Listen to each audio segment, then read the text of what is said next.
the weeping lasted all night.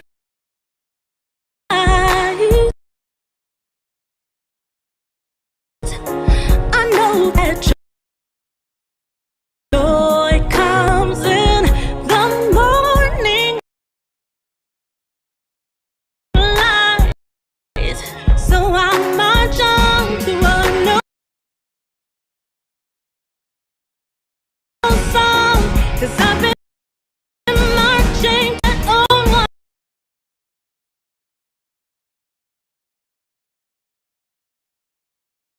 way on, and I gotta move on.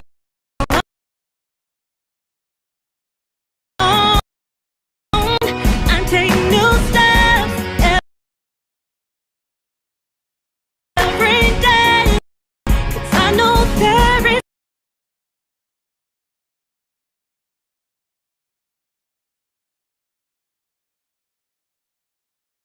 got to be,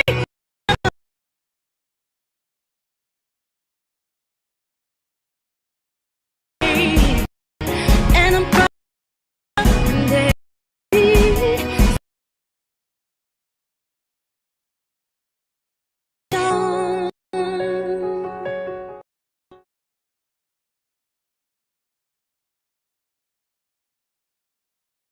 Hello, everyone.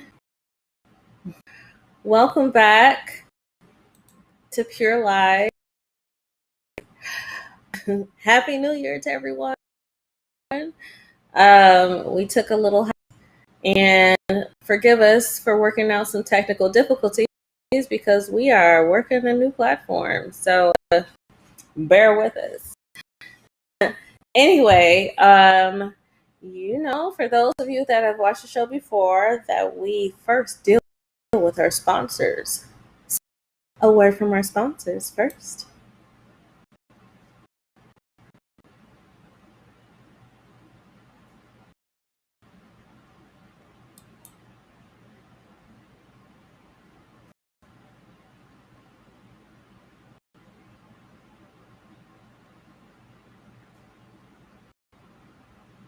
In a recent service, Pastor Dan asked if anyone felt disconnected, apart, all by yourself, alone, or on your own.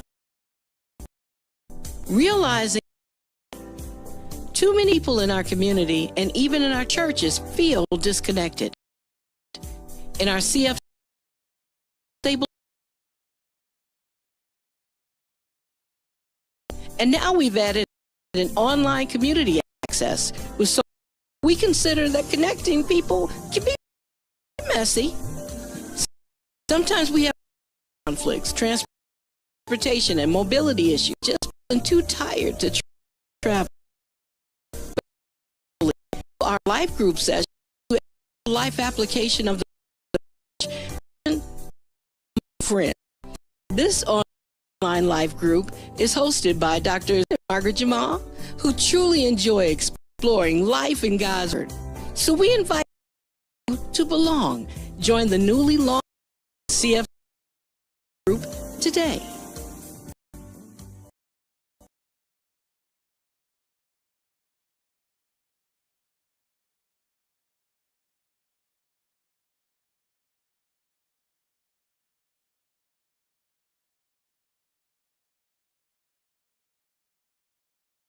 All right, join the life group.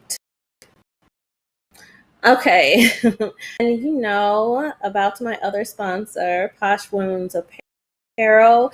I am wearing one of their wonderful shirts. And you can get these wonderful shirts at Posh Women's Apparel. I have many other items. And here are a few examples of what they offer. Aren't they beautiful? Yeah, like I said, you can get them at Posh Women's Apparel, which is poshwomensapparel.com. I love them. Check them out when you get it. And now we are going to get in to our show. Guest for today. So, the people that we have speaking to us today are to us. We have Mr. Gregory Cox. Deuces. On. Hey. And we have Hey. Dr. Margaret Jamal with us. Hello, can you hear me now? Absolutely. All right. We work that thing out. Doctor, you work that thing out, huh? It's the Lord, I'm telling you. You only do. All right. Won't he do it? All right. Yes, So, yes, indeed. So, today we are starting this year a very serious topic. I promise it won't be like this all year. However, this is something that is recent, that has happened, and we need to talk about this individual and how it has affected people. I think I am reading through somebody's speakers because myself. All right. Are you getting feedback? This story, I don't hear it anymore. Okay. Interesting. Before the new year. And what happened is that a former congressional candidate out of Virginia was arrested. And so this is straight out of CNN. First of all, his name is Daniel Larson, who was 40 years old. He is facing multiple charges in 2 states after he was discovered with a 12-year-old girl whom he traveled across the country to kidnap, authorities say. Described as a white supremacist and an advocate for pedophilia. And he's facing charges in California and Colorado for traveling across the country to kidnap a 12-year-old girl, officials said Saturday news broadcast. Daniel Larson is in Denver County, misdemeanor charge, and faces felony charges in California for the kidnapping that authorities say utilize such sophisticated grooming methods that they fear there may be more victims. In a statement, the Fresno County Sheriff's Office said Larson operates a website which encourages the children and sharing of naked photos and of children being raped. It is unclear if Larson, who is scheduled to appear in Denver County Court on December 24th, which obviously happened last month, has an attorney. This is months of grooming that they're saying has happened. And of course, as they said, they are unsure as to whether or not there are other victims. And I believe that Dr. Hall has a video that she can show us in regards to the news, the breaking news that happened with that. Yes. Dr. Margaret? Yes. So keep talking while I set this up for you. I did put it on here. And what I'm going to have to do is get, wait a minute. I'm going to have to take control. So I tried it before. We'll go ahead and see what we can do about that this Take time. control. All right. Sometimes I'm controlling is what that is. And so Control. Share the screen. And I'm going to share some audio too. Yes, you can keep doing. And yes, you're going to share some audio too. Okay. Walking through this video situation. And tell me when you can see something from me. Well, we will let you know. Okay. When it comes through very deep. I really look forward to hearing a conversation on this. Right. as we discuss this situation. Yeah, because it is something, it does make a difference to go ahead and hear it. And it's saying that it is sharing your screen. It says that you're sharing it.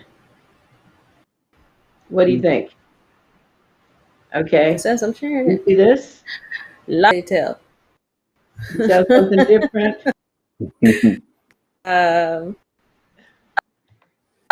Yes, I see. You do now? I see it. Right. Okay. I do. I do. Bring it in. Let me bring it in. Okay. There we go. You ready? Yeah. All right. And here we go. Is now in custody after he was accused of abducting a 12-year-old girl and taking drastic measures to do so. Marie Edinger brings you the latest on this story. Social media. The Fresno County Sheriff's Office says this 40-year-old man, Nathan Larson from Virginia, had been talking with a 12-year-old girl in Fresno since October, convincing her to send pornographic photos of herself. Nathan Larson has a deeply disturbing background. He is a white supremacist and a well-known advocate for pedophilia. This is a man who runs a website which encourages the raping of children and sharing of naked photos and video of children being raped. The little girl's parents reported her missing Monday. That's when detectives realized Larson had flown from Virginia to Fresno to abduct the girl. The cooperative effort of all of our law enforcement agencies truly saved this child's life. The sheriff's office says Larson was extremely careful to avoid being caught. He made the little girl wear a wig and pretend she had a disability and couldn't speak. The two got on a flight to Washington, D.C., but had a layover in Denver. That's where officers caught Larson. She was not injured. She was not harmed. There was some activity, including at the airport, that was inappropriate between her and the suspect. Larson once ran for the Virginia House of Delegates in 2017. 9 years before that, he sent a detailed letter threatening to kill the president and served 14 months in prison. Now he's charged with several felonies: kidnapping, child abduction, soliciting child pornography from a minor, and meeting a child for sex. Even though he might spend life in prison, because of local charges, he still has a possibility of parole. And no matter how heinous these acts were.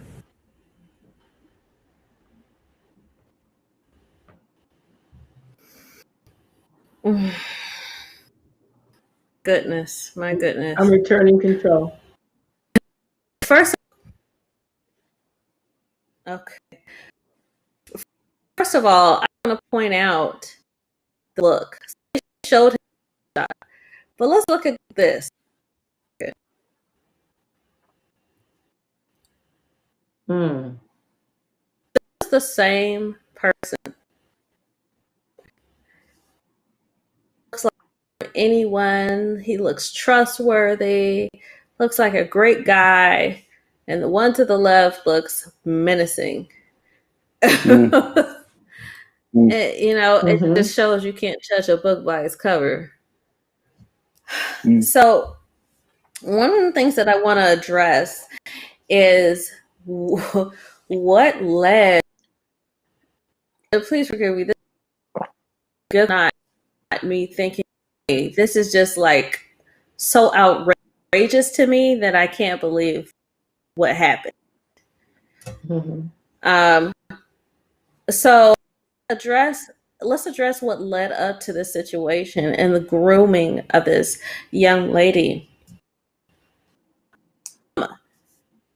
So for those of you that don't understand what grooming is when an individual, and I'm going to say an individual because it's a male dealing with girls or little boys, females have done. And what they do is they trust, they earn their confidence, make them believe that what they are doing is okay.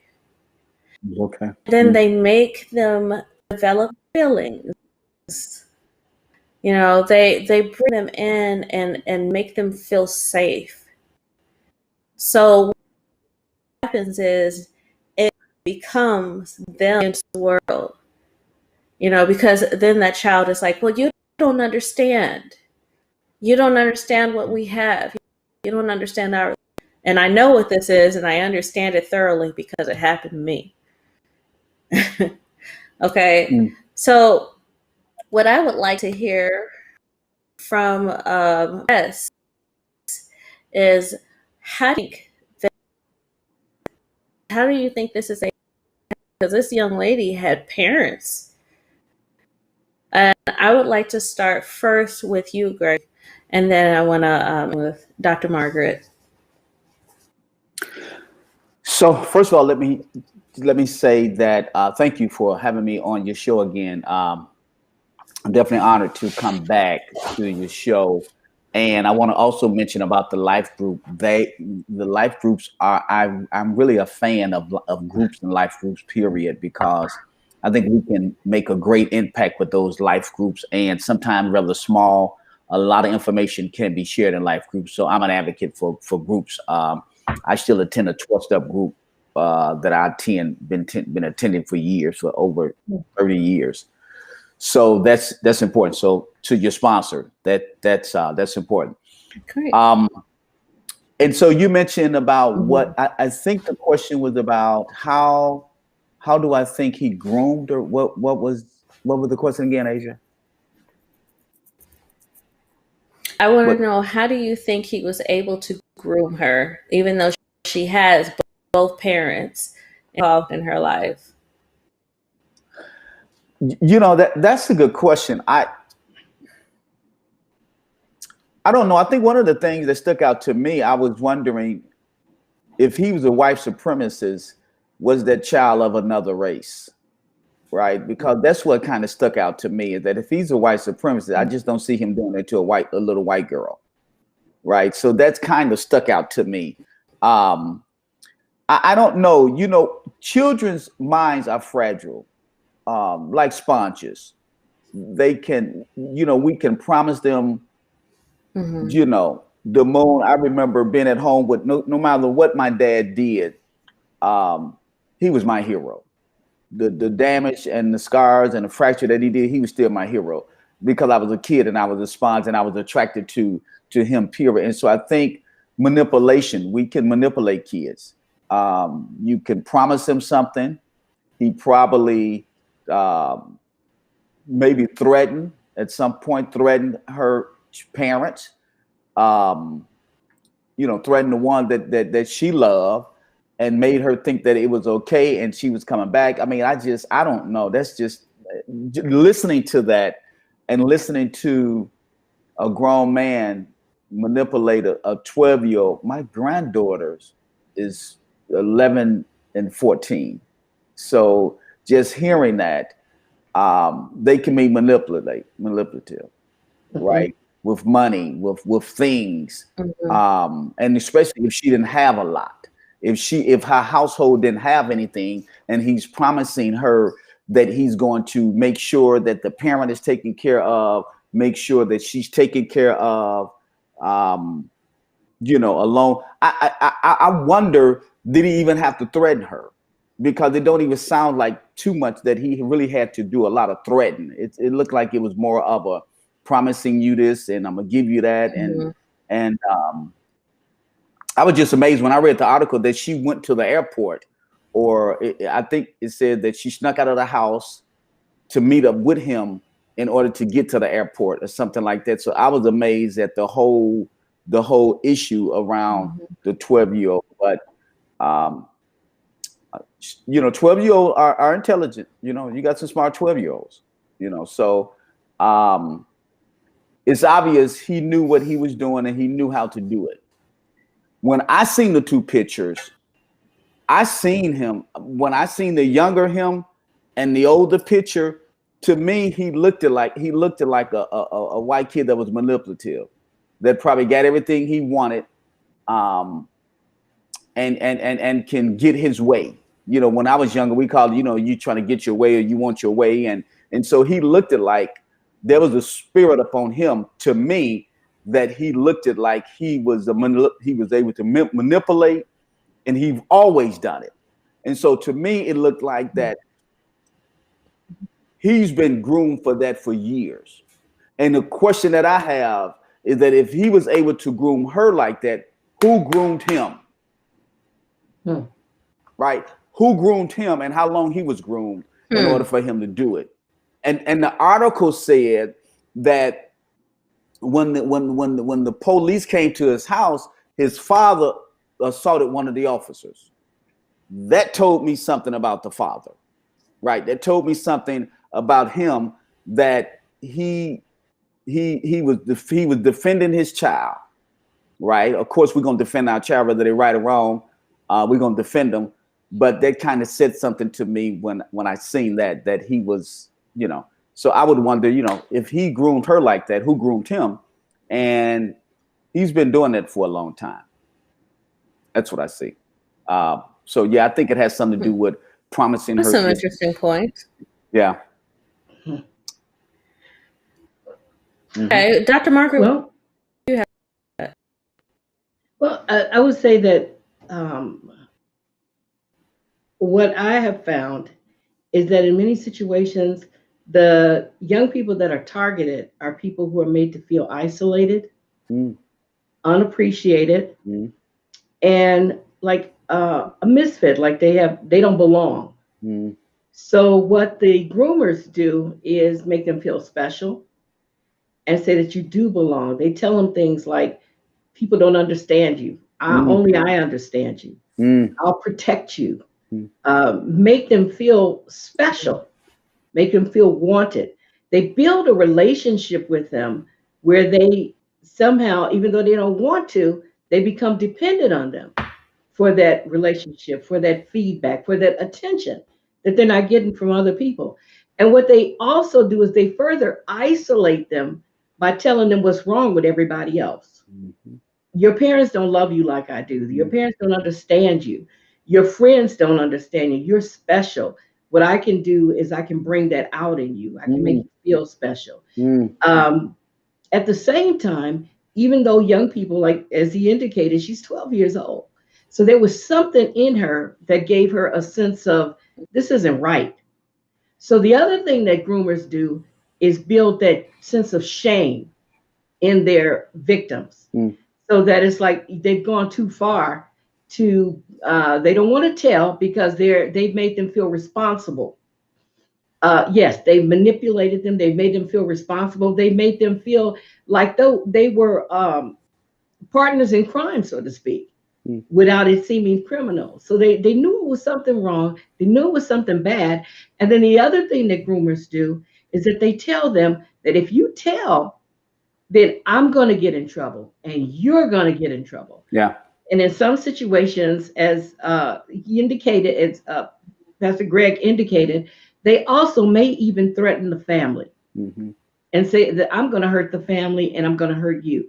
So you have this big, multiple, diverse, many sides, many layers of how they're building up that dependency and that fear. And it's really complex where they don't even understand what's going on. So they don't know how to get out of it. And the biggest thing that keeps them there is the fear of telling. Who do you trust? Okay, because they've already built up this sense of trust. So if they can't trust the person that they thought they should trust, then who do you trust? How can you trust your parents? How can you trust anyone? Yeah. Yeah. Wow.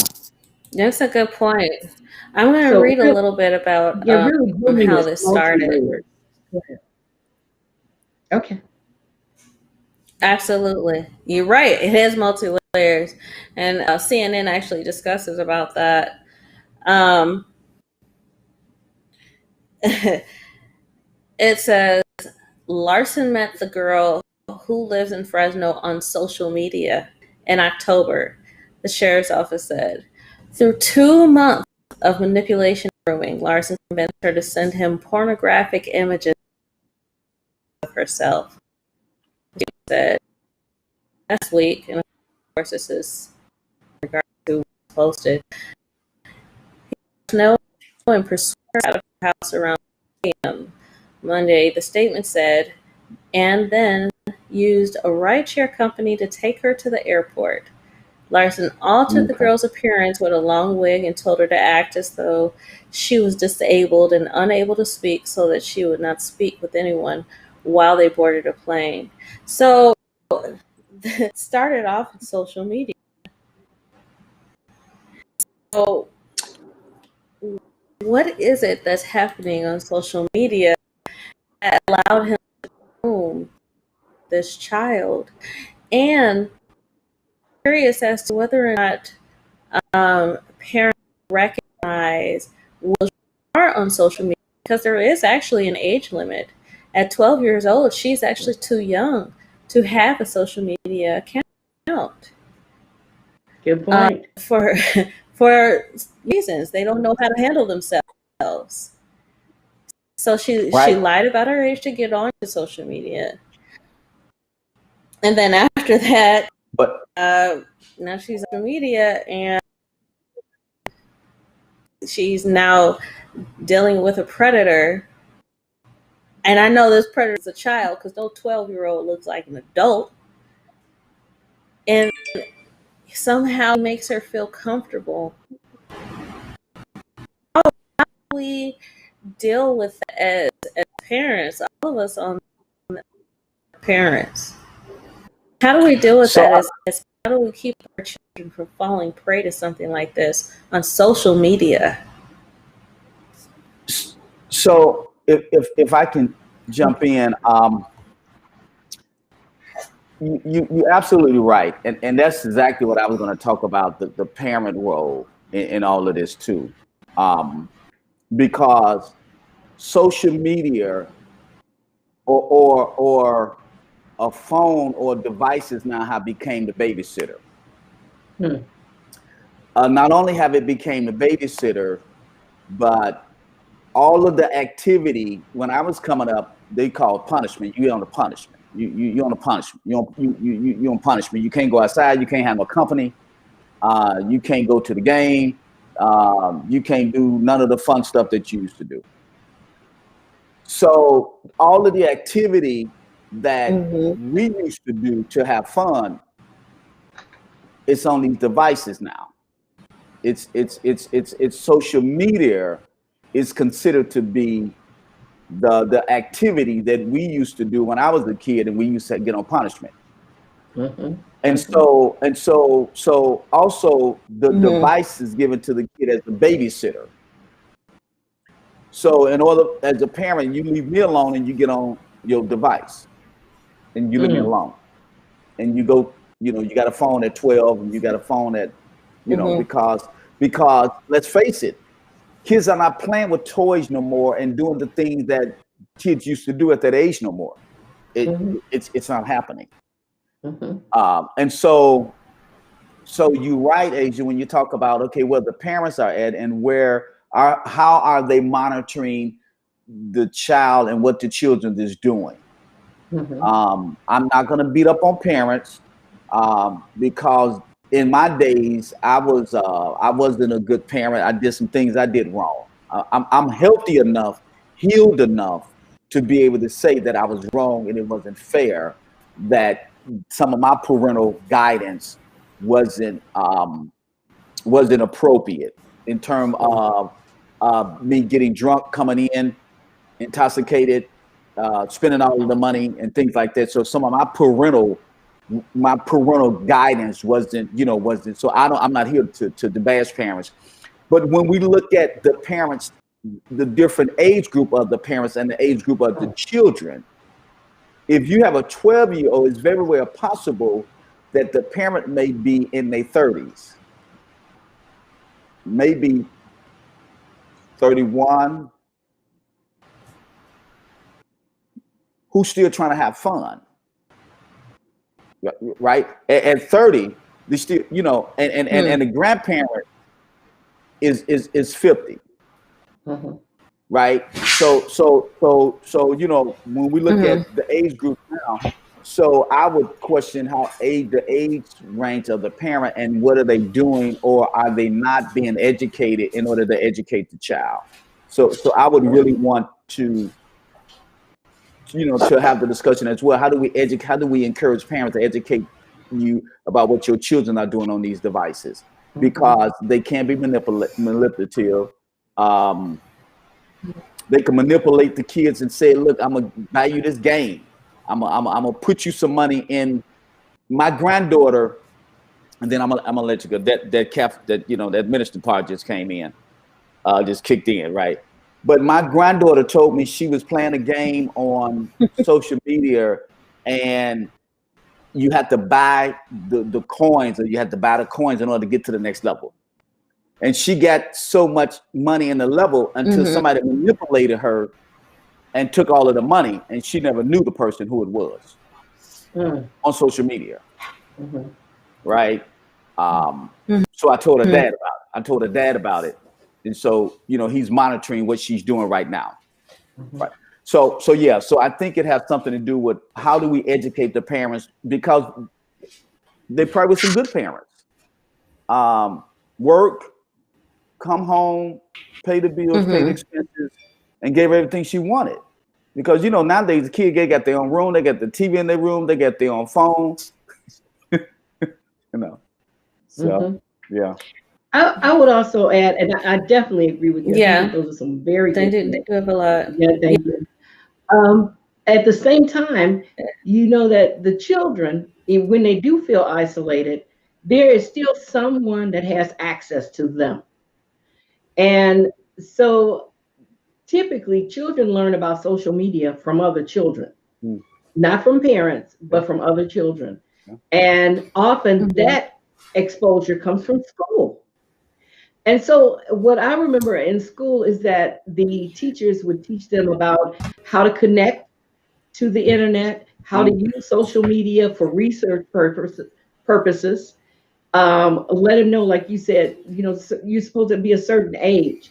But what often happens is that it's the older people who help the younger people to gain access to areas that they really shouldn't have access. And their whole mindset is so that they can explore this big world, right? They're not even imagining the dark areas that the younger people could be subjected to, because they don't understand. There is this documentary that I recommend everybody watch. I believe it's on Netflix now. It's called Social Dilemma.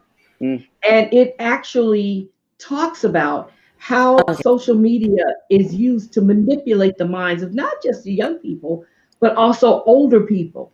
And one of the examples that we're seeing playing out even right now in front of us, and I'm not going to go too much off into that, but this situation that just happened where people stormed Washington, D.C.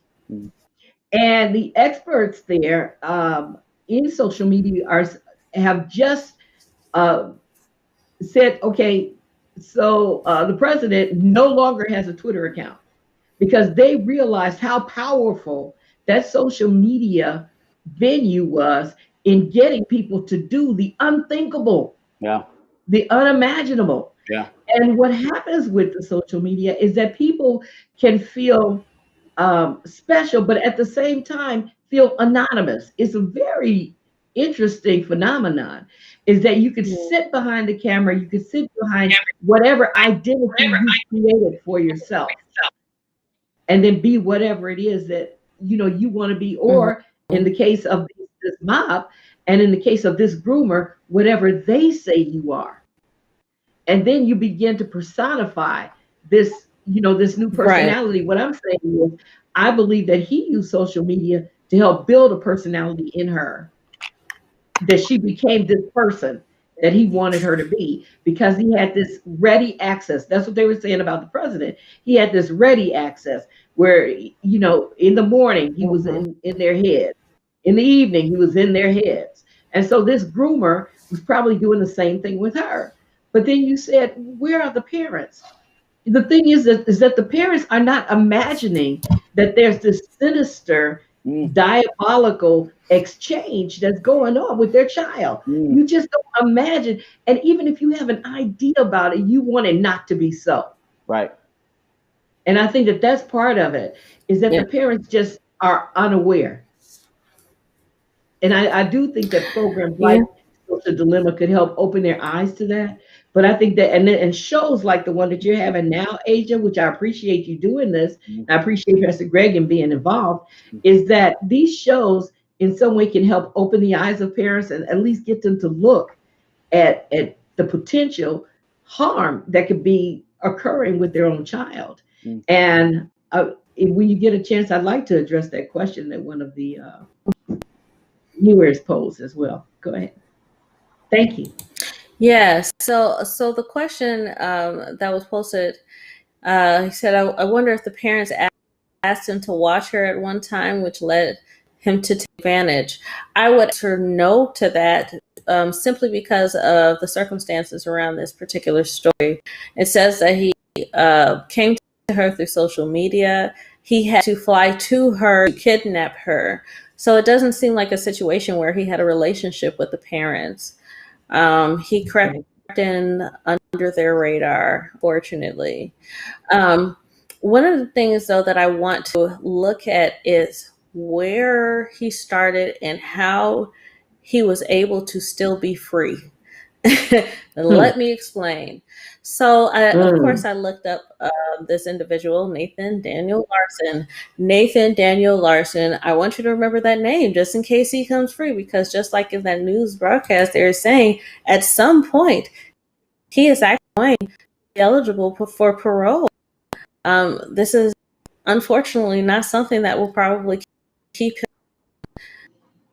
him. So being said, according to the internet, it says that he is an American accountant and perennial candidate. He served 14 months in prison for the felony of threatening the president of the United States. He has advocated for curtailing women's rights and decriminalizing child sexual abuse and incest. He is a white supremacist. In 2020, Larson was arrested at Denver International Airport, allegedly kidnapping a 12-year-old girl, which is what we're talking about today. During a search of his home, detectives found evidence suggesting he operated a website encouraging pedophilia and child rape. He is doing all of this stuff by radar to this young lady's home through social media.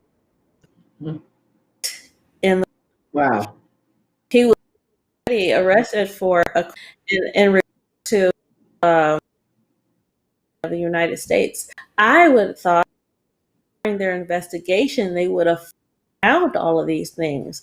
He claimed on a website. He had a move. This man ran for a government office. And through all of this,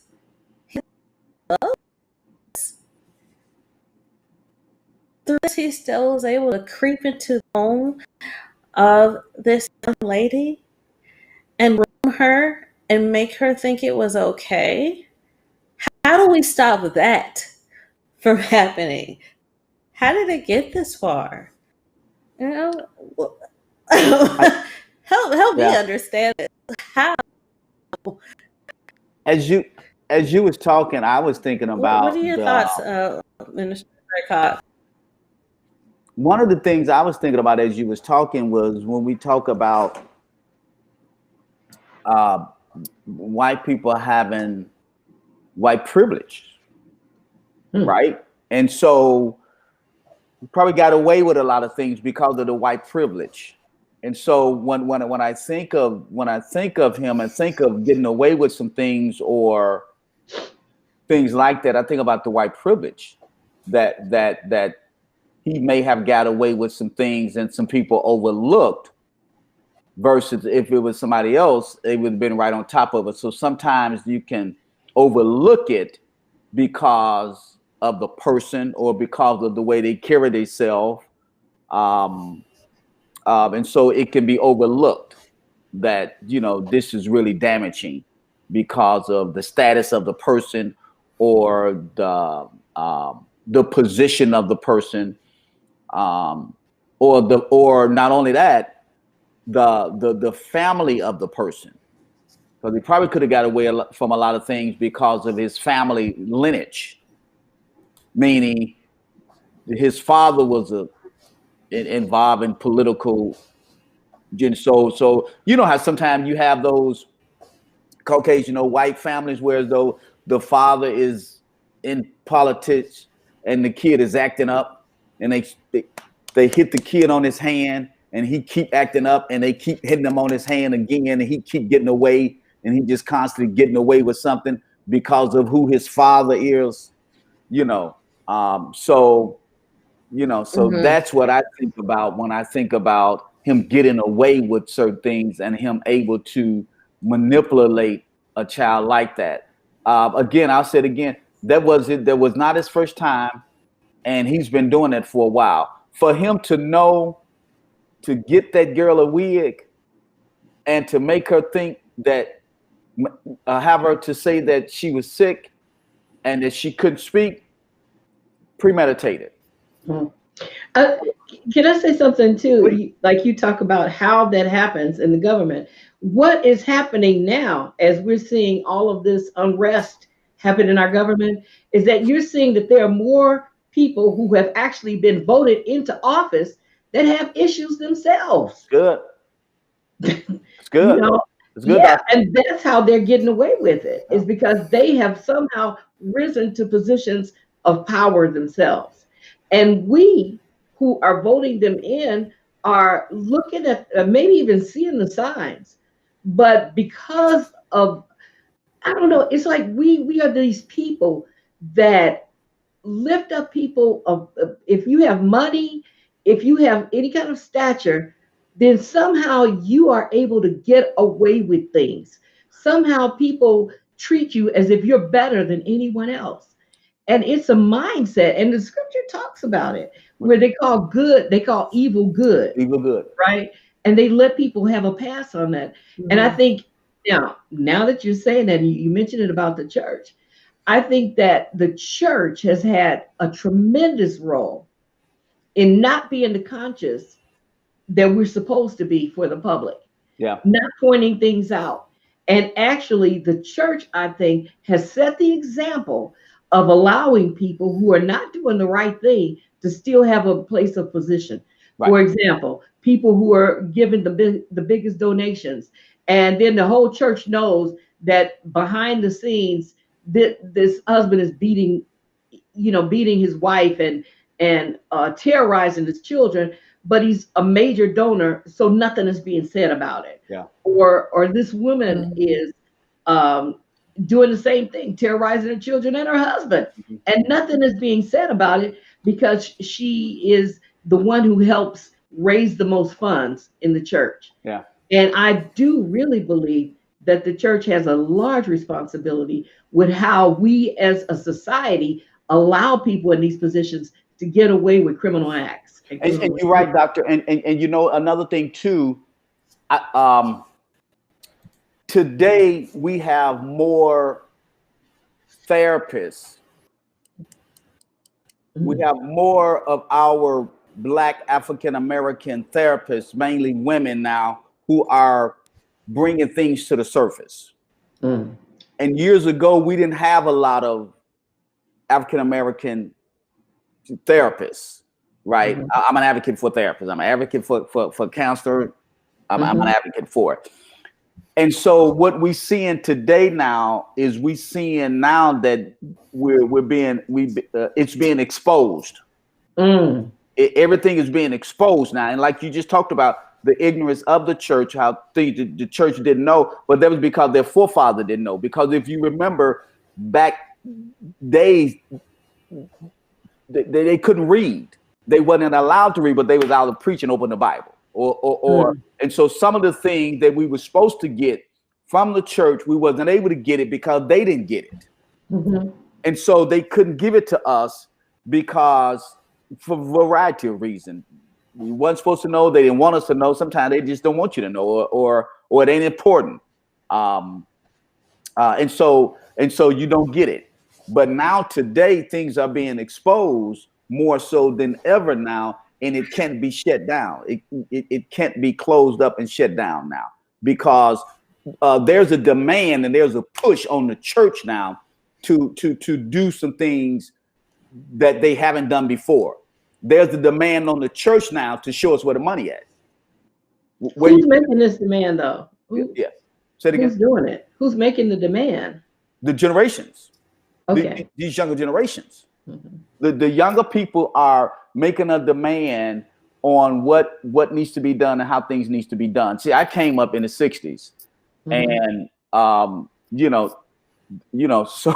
so the generation up under me is making a demand that, look, that's what y'all told them. This is what we know, and this is how we moving and doing things, right? So I think it has to have something to do with generations.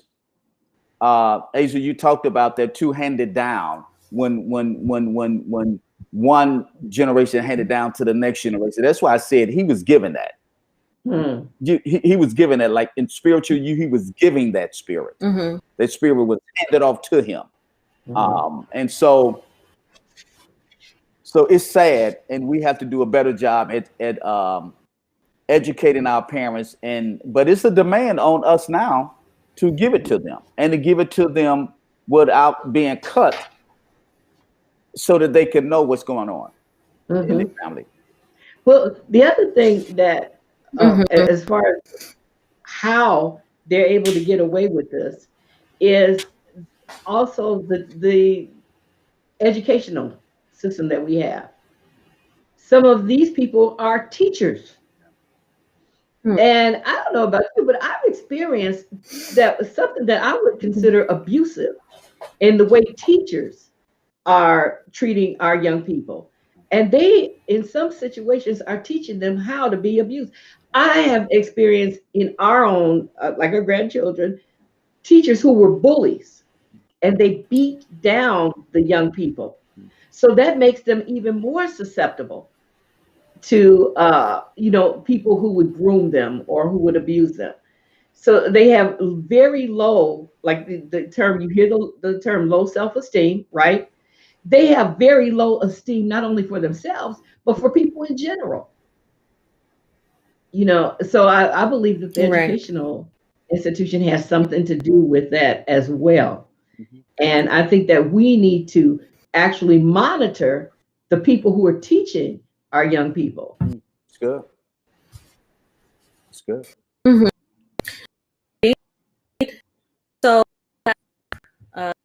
my own young children had tools, and we don't have a whole lot of time left, but I want to share those tools to help people that do have children to be able to monitor them a little better.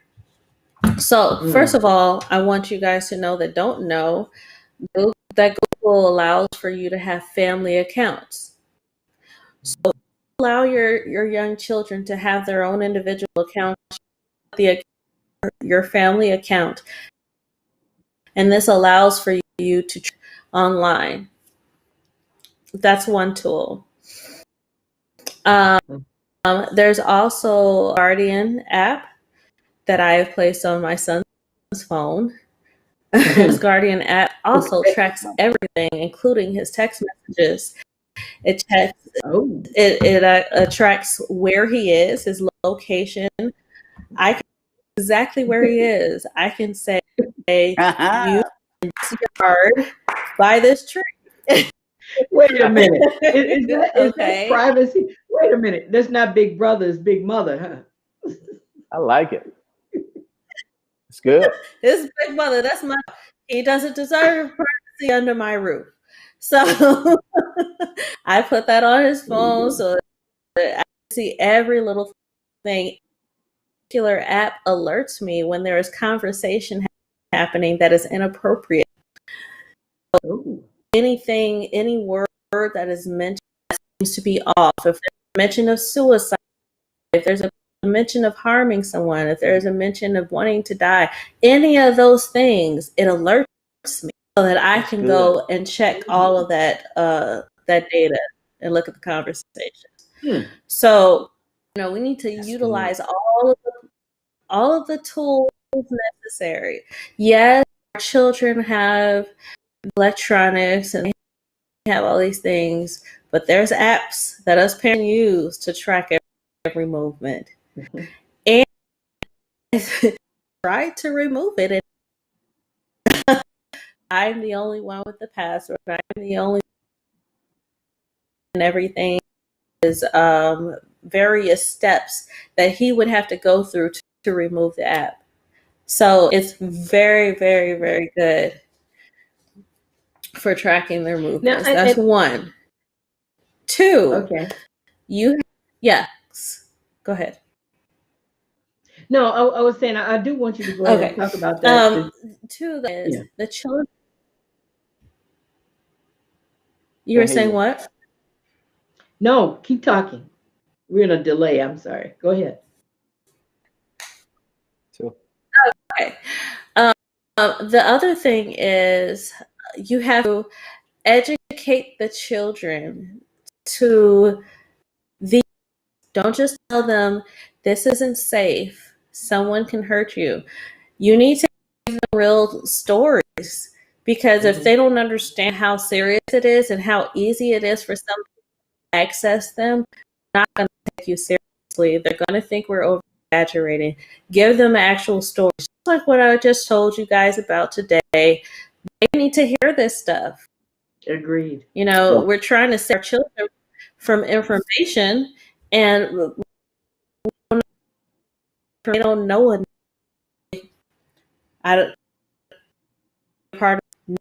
No, I'm not going to do this. I'm my parents. Yeah. Can I just say this too? I agree with you. The other thing though, this is just a thought, right? And regarding these apps, now I got to tell you, I'm one of those people. I like the apps, but I don't always trust the apps, because when they're able to monitor all of that for your children, how do we know where they stop monitoring? You know, and I'm saying, that's all I'm saying. I'm saying there is this thing, you know. Well, the phone, doctor, the phone itself is a tracking device. No matter the apps that come on the phone already is a tracking device. So no matter how many apps you put on here, it's already a tracking device by itself. And so the federal government can track any emails, texts. So it's already a tracking device. So why not have more? Huh? We're already in the fishbowl, right? Is that what you're saying? Right. Yeah. So, but what I feel he's saying is that really the bottom line is adding the facts, and the facts are no matter what we put on there or take off of there, we're accessible. so that's you know, I might as well utilize the tools that I have to pay attention to what they're doing, what sites they're communicating with, because social media is inside of the games now. It's not as obvious anymore. You can't say stay away from Facebook, Twitter, Instagram, all these other. They're in the games. Yes. Now that's another show. You know. Because even for me in my parenting class, when I do parenting class before COVID, I would have a piece on social media, because I think educating social media to parents and educating them about how to educate their children is part of parenting now. That's part of the parenting education now. That should be added into every curriculum, every parent curriculum that's being developed now.